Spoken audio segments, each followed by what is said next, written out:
Hello everyone, everyone's welcoming to Farm for Profit Uganda, where farming meets excellence.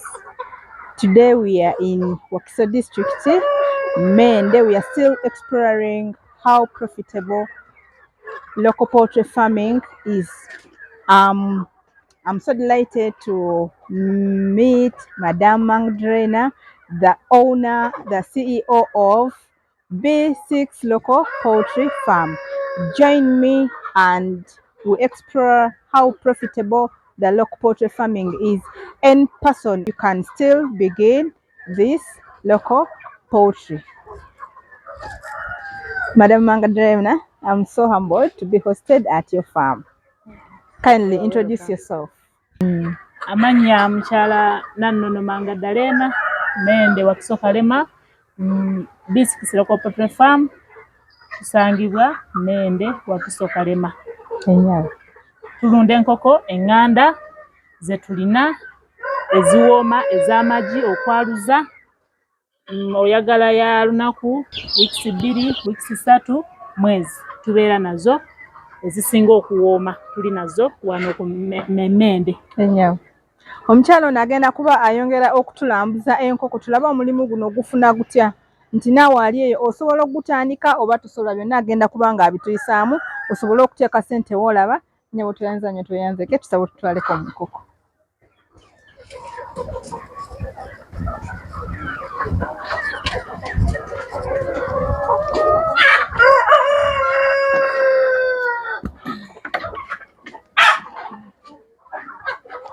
Ye parent stock yaffe ey'enkoko gye tujjamu amagi ne tutwala ku kyuma ne twaluza ne tufunamu obwana.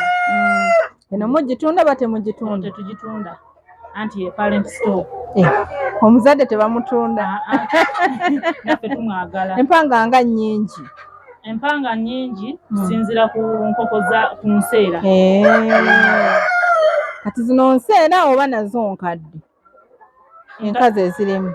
Enkazi ezirimu mulimu empya n'enkadde. Kati nnyabo mukyala Magdalena, tusaba otubuulire omulimu guno wagutandika ddi? Omulimu guno gwatandika 2023 gwatandikira. Ekirowoozo wakijjawo? Ekirowoozo kino omwami bisikisi yali Dubai gye yakirabira ku ssimu n'akituyingizaamu nze ne mukyala we n'agamba kisoboka nsubira naffe okulunda ku nkoko okusinziira ku byenzije nga ngoberera ku masimu nsubira naffe tuba nga tukiyingidde tujja kukikola kijja kusoboka. Ennyabo mwatandika n'enkoko mmeka? Twatandika n'enkoko 10. Era nga loko?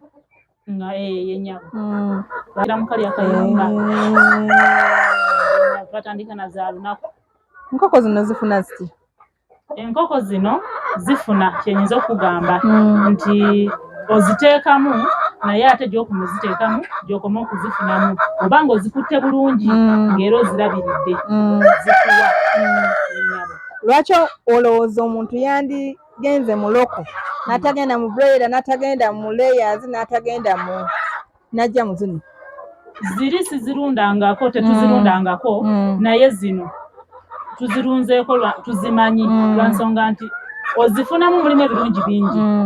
Ogumiikiriza kwegamba nti bw'oba nga ogumiikiriza ogitandise nga ya lunaku. Enkoko eno empanga etandika zitunda nga za myezi 3 ebeevuddemu era ebeetundika. Kati enkoko nga ya myezi 4 n'ekitundu enkazi eba etandika okubiika. Kati osobola okugamba nti kantunde empanga osobola okuzifunamu. Enkoko zino eŋŋanda zirimu ebintu ebirungi bingi lwa nsonga nti bw'oba ng'ozirunda osobola okubeerera abaana ku ssomero, ekirala osobola okusasula renti w'osula n'okwebeezaawo nga gwe ne famire yo. Zino z'enkoko. Zirya zitya, tezimenya mu kuliisa? Enkoko zino zimenya mu kuliisa nga nto naye bwe ziba nga zikuze tezimenya.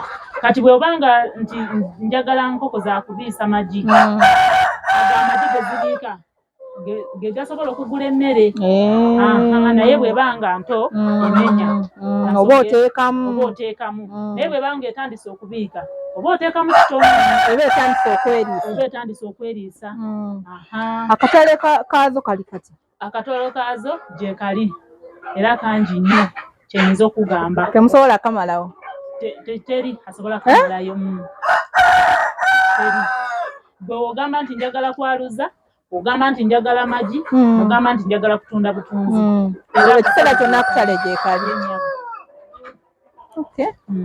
enkoko zino zirya kyenkana ki enkoko zino ku makya tuziwa kilo 7 nga muno mulimu enkoko meka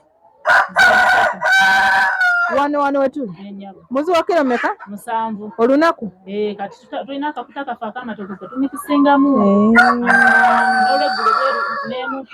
akasaleesale nga kakalu nga kali fresh wonna naye nga zisinga kunyuma fresh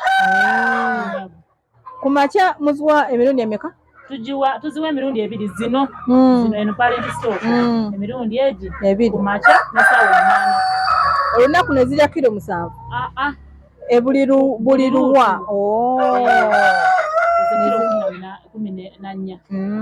yagigula n'agitutuusaako wano ennyabo mwetabulira oba gye tujja emmere yatutabulira lwa nsonga nti akyali muntu mulamu ebyokutabula emmere tannabateera mu bikongoliro tukyamuwuliramu emirembe tule y'amaggi ebeera ku sente meka tule y'amaggi wano ku B6 emitwalo 2 agatali ga fertilized oyawula otya nti gano gali fertilized gano anti agatali fertilized toteekamu mpanga zibeera nseera zokka esobola okubiika yadde nga temuli mpanga kasabu ogiwamme nomanya nti enkoko yange etandise okubiika nga ogenda ku kyuma ng'otabuza emmere y'enkoko etandika okubiika yokka kati agali fertilized mwe muli empanga mitwalo 4 kwesatu kitundu lwaki anti gali expensive nnyo agalimu empanga goononeka mangu kati gobanga ogamba nti ntutetule ngenda kulyako mpolampola oyinza okusangamu ng'agamu gayonooneka okusinga ate gali agatalimu mpanga iri eritali mpanga liwangaala ennyabo mutwala ku kyuma okwaluza oluvannyuma lwa bbanga ki amagi gamalayo enaku 21 aŋŋamba wano tumala buli wiiki tutwala order ne bakola order ne babunona oba ne mubutwala kuba tulina abakola delivery zino wezituuka okubiika zibiikawa ebibiikiro 2 ebigye zibiika ne mulonda buli lunaku kale buli ogala bantu gawezeemu ennyabo tulaba lwaki zino tebazisala mimwa tezirya magi bazisala naye lwa nsonga nti enkoko eno togisala ddala omumwa enkoko eno bw'ogikwata bw'oti ogisala omumwa ogijjako kano kyokka anti nga sikajjeeko twakajjako naye engeri bw'oggyako akatini kamala ne kaddako kati bw'ogisalira eno erwala era etuuka ekiseera neefa lwansonga nti oba ogisaze nnyo evaamu omusaayi naye kali oggyako bujja kati kamala nga terya ggi yennyabo empanga zino teziyingira eri mu magi ne zigalya tezigendayo zibeera eno mu bakyala tezirwana zeekuba naye abakyala abalimu bamala naye nebatabalwanira ng'ekintu bw'omanyi nti kiri wamu tekibulamu kumininga obujja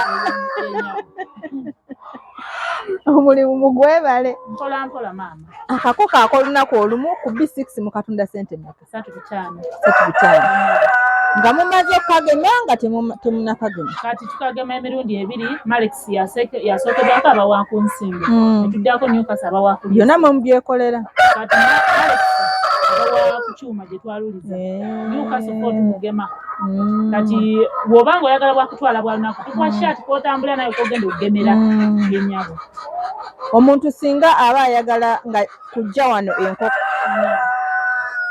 ng'ayagala kubeera outgrower wamwe mumukolako follow up ne mugenda gy'alundira ne mulaba bw'ategese buluda ekiyumba akitegese atya?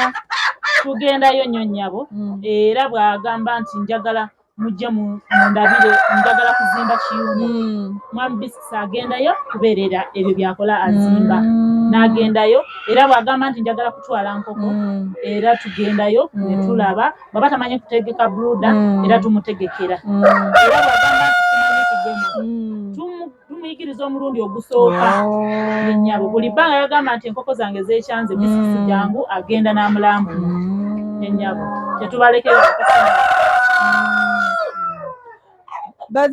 enkoko zino zirwala yennyabo zirwala batugamba eŋŋanda terwala erwala naye erwala lusenyiga kati ate bwe zirwala tetuzitambuliza nnyo mu ddagala lya kizungu mukozesa ganda lyeririwo ebyo ebikola ebyo ebya greens miruluuza miyembe ovakedo mipeera ne tufumba ne tuziwa ne zinywa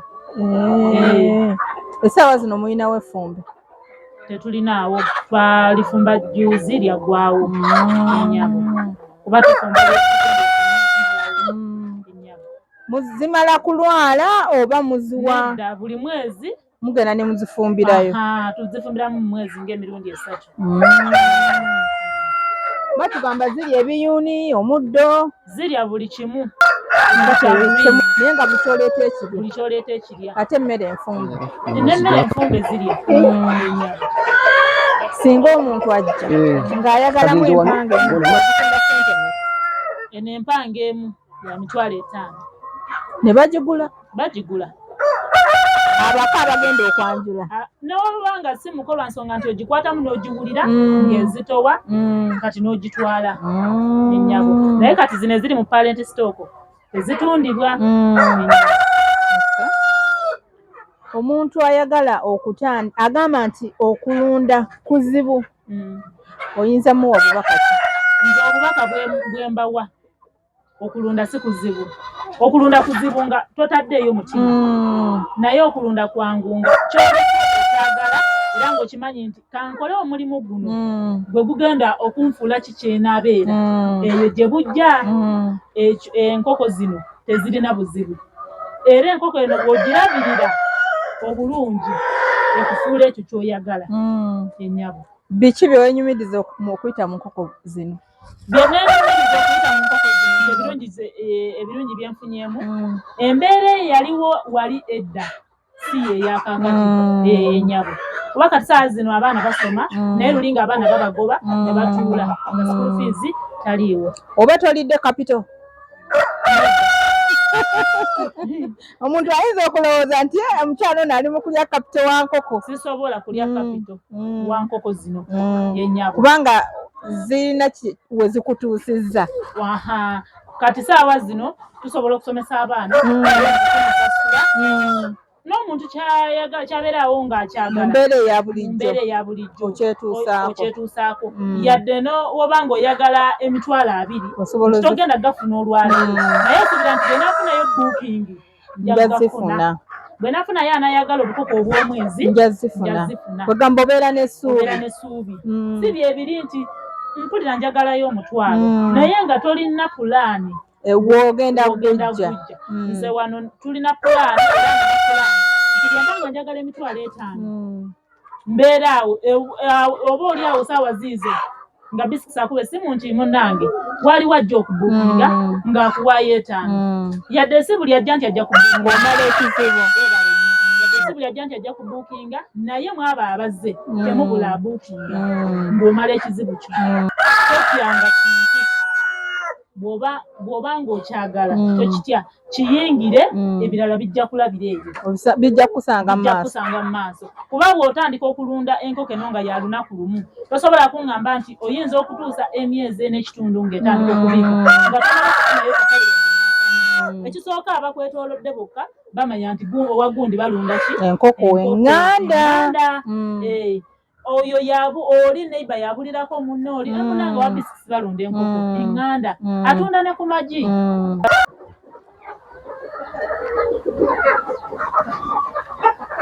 nzika bwe tuti